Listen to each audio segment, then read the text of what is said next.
Heyo YouTube, MusicMan1310 here, and I'm actually going to try out a new microphone. Well, new used, I guess, because I got this back when Rock Band 1 was a thing.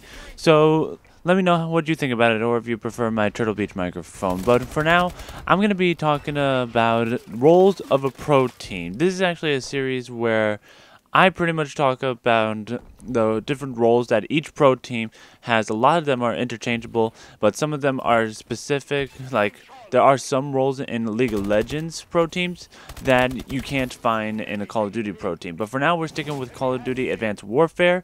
Today's role is going to be about the objective player. This is the role that really you see a lot of captains play. Now, I'm not saying that every captain plays the objective role, because I'm pretty sure that there are some that plays other roles like support and maybe Slayer, but most captains play the objective role.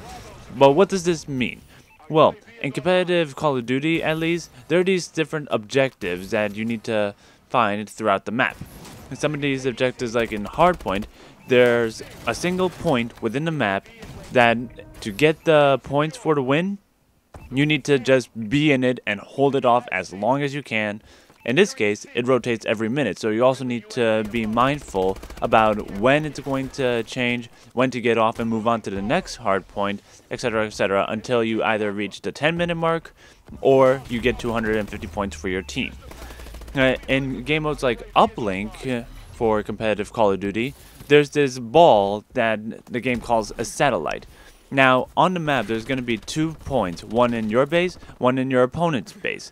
Your job is to get that satellite into the opponent's base. You can do it one of 2 ways. The one way that you can do it is you can toss it in, and that gets you 1 point. But if you want to be a little bit risky, I guess you can say, then you can actually bring the ball in yourself to that particular point, and that gets you 2 points. And now, when holding this satellite, you do have a little bit of armor, but that depletes almost relatively quickly considering the damage that most of the guns used in competitive Call of Duty takes. So I would be careful. If you want to reset your armor, just toss the ball and pick it up again. That resets your armor automatically.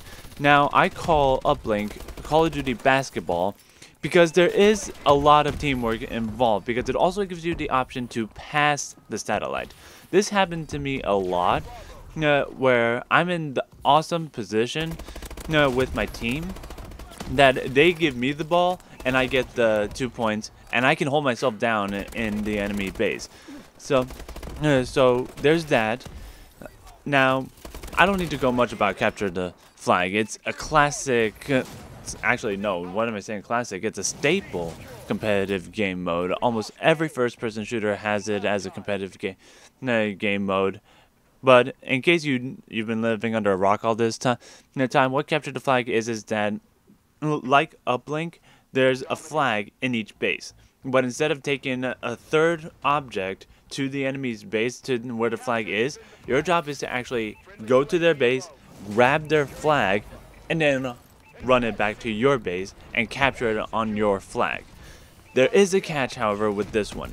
If both flags are picked up or one flag is away from the base, then there's no way that you can get the capture. For you to get the capture, you need to bring the enemy's flag to your flag when it's at the base. Even if it's close by where it should be, it won't count. It needs to be where it actually is for it to count. Now, the last objective mode that I'm going to talk about is one of my personal favorites, believe it or not, Search and Destroy. Now, this I like a lot because people can 1v4, 2v4. There could be a strong advantage for one side, but depending on how good the teams are, you can actually beat that advantage. Really. Here's why. Search and Destroy in general, you only have 1 life each round, and it's a best of 11 game. So with that 1 life, what you need to do if you're on the attacking side is you need to take a bomb and bring it to one of 2 points, bomb site A or bomb site B. They can be different around the map depending on what the map is and how it looks. But effectively what you need to do is grab the bomb, which is going to be at your base, bring it to one of the bomb sites and plant it. When you plant, it takes 5 seconds, so you can relatively plant quickly. Now, if you're on the other side, then this is where the whole team has to play the objective role, because your job then is to make sure that none of those bomb sites get blown up. Now, there is also a secondary objective in this game mode, and that's to kill off your team. Because you only have one life around, then making that first blood, being alive all this time, is really crucial to getting the victory. I can't emphasize how crucial it is to stay alive. So what you're going to need for there are a bunch of stealth perks like mute. You need the suppressor. In Advanced Warfare, there's actually something called a parabolic microphone, which allows you to listen to the enemy's suppressed weapons. I run that with one of my assault classes, but again, a lot of these are optional. For instance, you don't need to have a suppressor. I just prefer to have one because it keeps you off the map, and I've won 1v4s like that. But really, that's all up to you.